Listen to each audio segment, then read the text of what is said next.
Can 2023 be a year opportunity, and can America escape from the political depression? If 2022 had offered a narrow escape and a measure of redemption, the new year is the moment to seize on America's future. Now, we know a great deal about how human beings respond to extreme danger, and most people exhibit a range of stress responses as a function of fight or flight instinct, which may include some or all of the following: dilation of the pupils, changes in heart rate and the circulatory system, rapid breathing, tunnel vision, time dilation, unreliable or overly acute memories, distorted hearing, and loss of fine motor skills. Now, some people that are stricken by fear may literally feel stuck in that place, the phenomenon known as cement feet, where they are rendered helpless and unable to move.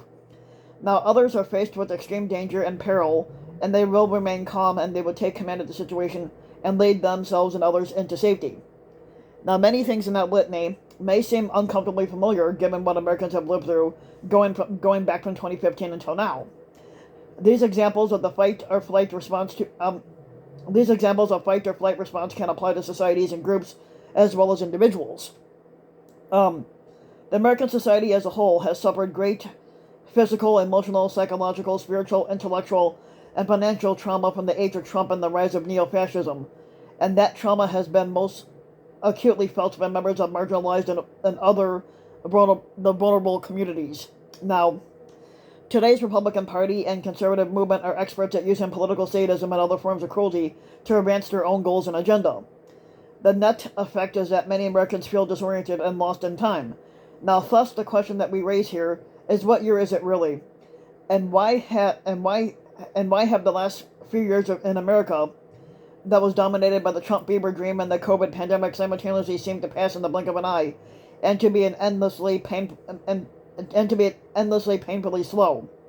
Now, the age of Trump was preceded and made possible by decades of previous abuse delivered by conservative politics and gangster capitalism with its religious doctrine that profit comes before the people, as well as by a larger culture of cruelty that has fueled profoundly an unhealthy society. Now, this trauma and abuse has become so normalized that many Americans have literally lost their ability to imagine a more humane and truly democratic culture and a way of living. Now, the result is that American society is sick with what social theorist David Theo Goldberg describes as a political depression. He explored this in a 2018 essay for the Los Angeles Review of Books. Basically, we awaken each and every day to the question, what horror faces us now? And we struggle to put our collective finger on that feeling of this moment and the gnawing sensibility of our time. Political depression is too common a phrase to capture it. This is not the momentary defeat of a political party. There is something else at work here, responding to a larger, more tectonic shift. The quality of dread has become a driver of our time, and prolonged dread is the mark of this moment of its seeming inscrutability, its eligibility, and where the improbable has become likely. Now, dread has many overlapping interactive sources, less like fear and more in keeping with melancholia. Dread has no defined object. It follows from lack of possibility or of predictability, and from denial of principle. Now, dread emerges out of an unpatchable terror, and a being existential or social. It always seeks out that which will increase its own velocity, deepen its hold, and magnify its own settlement, and dread freezes out all other feeling.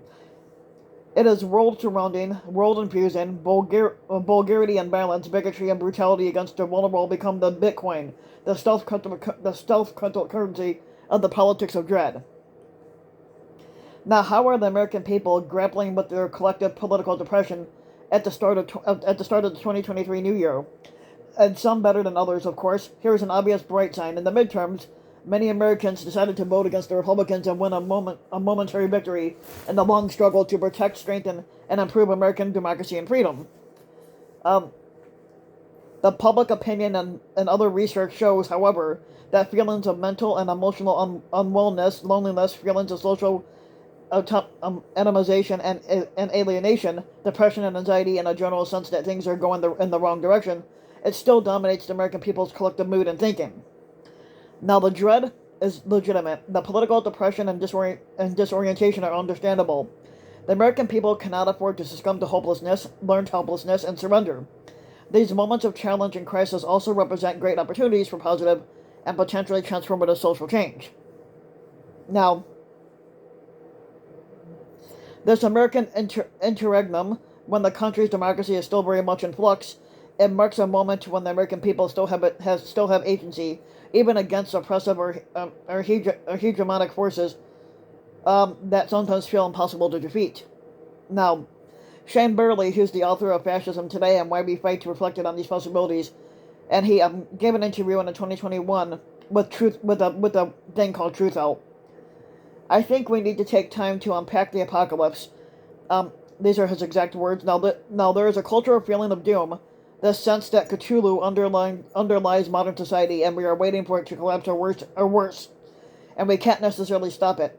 The far right is driven fully by this sense of millennialism, that this questing after the end, and it only takes a small group of people committed to an apocalypse to actually bring it to fruition in the form of mass shootings, bombings, and other racist horrors. We also have reached or past a tipping point ecologically and economically, and it's hard to see how the political challenge of the 21st century is anything other than organizing amid a collapse.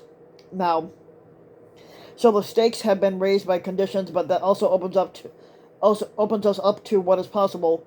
In the 21st century, the instability and rapidity of escalating technology and social relationships, it allows the possibility of a cataclysmic shift at an unprecedented scale.